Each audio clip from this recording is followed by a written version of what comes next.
Deputy CM Vijay Sinha ने मुसलमानों को कहा बाबर की औलाद। क्या बिहार में माहौल खराब करना चाहते हैं डिप्टी सीएम? क्या बिहार में अब खत्म हो चुका है नीतीश? वो नीतीश कुमार जिसने हमेशा अपने शर्त पर राजनीति की, कभी भी सामाजिक सौहार्द बिगाड़ने वाले को नहीं बख्शा। जरा सोचिए, जिस नीतीश कुमार को पूरा देश जानता है, क्या उनके रहते उनके ही डिप्टी सीएम इस तरह के भड़काऊ बयान देने की जहमत कर पाते? क्या जदयू अब भी अपनी चुप्पी तोड़ेगा?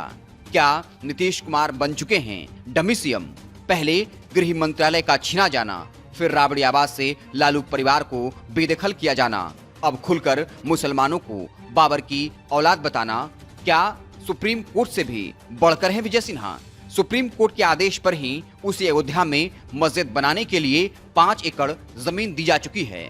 क्या डिप्टी सीएम जैसे संवैधानिक पद पर बैठे व्यक्ति की भाषा ऐसी होनी चाहिए? क्या इसी बात को किसी और तरीके से कहा जा सकता था? क्या बिहार में हिंदू मुस्लिम कर नौकरी, रोजगार, स्वास्थ्य, शिक्षा, पलायन जैसे मुद्दे को नेपथ्य में धकेल देना चाहते हैं डिप्टी सीएम? या फिर सम्राट चौधरी के बढ़ते कद से हो चुके हैं परेशान? सम्राट चौधरी और विजय सिन्हा की अदावतें पूरा बिहार जानता है। सम्राट चौधरी के समर्थक उनकी तुलना योगी से कर रहे हैं, तो क्या अब सिन्हा इस तरह के बयान देकर हिंदुओं के बिहार के सबसे बड़े नेता बनना चाहते हैं? पहले सुनिए क्या कुछ कहा है विजय सिन्हा ने। दोबारा कोई बाबर पैदा ही नहीं होगा जो भारत की भूमि पर फिर से कोई बाबरी मस्जिद बना ले। माँ भारती के संतान जग चुका है और अब बाबर का कोई भी औलाद बाबरी मंदिर भारत में नहीं बनाएगा। भारत में भगवान राम का मंदिर, माँ जानकी का मंदिर ही बनेगा। जा रहे हैं, कोई नई बात तो है नहीं। सर 10 सर्कुलर राबड़ी आवास को सर खाली कराने का आदेश जारी किया गया है। बदले की भावना से ऐसा किया जा रहा है। अब जिस विभाग के तहत का मामला है, सरकार नियम के अनुसार हर बार नई सरकार आती है तो आवास बदलने का और आवास आवंटन का प्रक्रिया होता है भवन निर्माण विभाग का, उसके तहत हो रहा है। सर 6 दिसंबर को सर बाबरी मस्जिद का नींव जो है बंगाल में रखा जा रहा है। बाबरी मस्जिद का नींव रखने की बात हो रही है। दोबारा कोई बाबर पैदा ही नहीं होगा जो भारत की भूमि पर फिर से कोई बाबरी मस्जिद बना ले।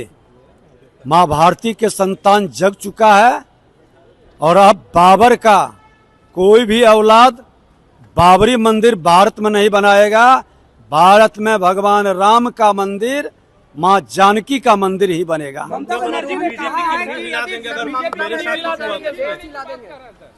चूंकि पश्चिम बंगाल के मुर्शिदाबाद जिले में मंगलवार देर रात बाबरी मस्जिद के शिलान्यास के पोस्टर लगाए गए हैं। पोस्टर्स पर लिखा है 6 दिसंबर को बेलडांगा में बाबरी मस्जिद का शिलान्यास समारोह होगा। टीएमसी विधायक हुमायूं कबीर को शिलान्यास कार्यक्रम का आयोजन करता बताया गया है। कबीर ने कहा 6 दिसंबर को हम बाबरी मस्जिद की नींव रखेंगे। अब इस पोस्टर को लेकर सच्चाई क्या है हम इसकी पुष्टि नहीं करते, लेकिन अगर कोई मस्जिद बनाकर नई जगह पर अगर बाबरी मस्जिद नाम रखना चाहता है तो इसमें कोई बहुत ज्यादा हर्ज नहीं होना चाहिए। कानूनन ये गलत है तो फिर कार्रवाई होनी चाहिए। लेकिन सबसे बड़ा सवाल यही है कि क्या डिप्टी सीएम जैसे बड़े पद पर बैठा कोई व्यक्ति का इस तरह बयान देना जरूरी है जिससे माहौल बिगड़ सकता है?